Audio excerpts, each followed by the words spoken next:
Utuku wa ira barabara-inĩ ya Meru guthii na nyuki nĩrĩo kĩrĩa gĩtereregĩirwo kĩrahanĩkĩire athii arĩa marathiaga mĩhang'o ĩtiganĩte rĩrĩa ngari ithatũ irakuruhanire mũtino-inĩ mũru wa barabara mwena wa Soboiga Meru na kũraga andũ 12. Tumekuwa na ajali mingi sana hapa, mingi sana. I don't know how many deaths should occur for the government to take action.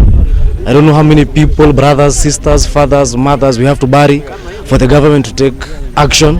Ũhoro-inĩ ũrĩa wĩkĩrĩtwo mũkonde nĩ borithi hamwe na ũrũgamĩrĩri wa thibitarĩ wa misheni wa St. Teresa Kirwa kũratuĩka mbathi ĩmwe ĩrĩa ĩrarorete mwena wa Meru na ĩrĩa kũratuĩka ĩrakuĩte andũ ethĩ arĩa marathiaga pati ĩraringanire na matatũ mũthemba wa Nissan itũũra-inĩ rĩa Soboiga rĩrĩa ĩrageragia kũhĩtũkana na ngari ĩngĩ na thutha wa kũmenyuguta ũraihu wa makĩria ma mita 20 mbathi ĩno ĩracokire kũringana na turere ĩrĩa ĩrarĩ mbere yayo.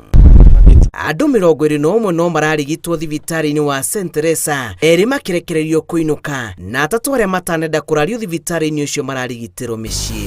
Yesterday evening we received a total of 24 casualties in our outpatient where we managed to treat some of our patients who are critically injured and some who with mild injuries, and from our patient we managed to discharge 2 of the 24. Then the rest 21 we admitted in our surgical ward who are still undergoing management. Unfortunately we lost one of the patient who had severe head injury. Mĩĩrĩ ĩrĩa marakuire hau iratwarirwo mocarĩ-inĩ wa thibitarĩ mũnene wa Meru na arĩa maragurarire maramũkĩra ũrigitani thibitarĩ-inĩ wa misheni wa St. Teresa Kirwa na angĩ maraguthũkio thibitarĩ-inĩ wa Life Care na thutha ũcio mararekererio kũinũka.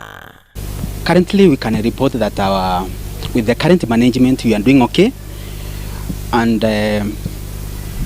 we are hoping to start discharging a number of them as from Wednesday, but even today we are likely to release about 3 of them whom we have found stable to go home but on medications. Gĩribotera Inooro TV, njĩtagwo Julius Kareithi wa Mũnene.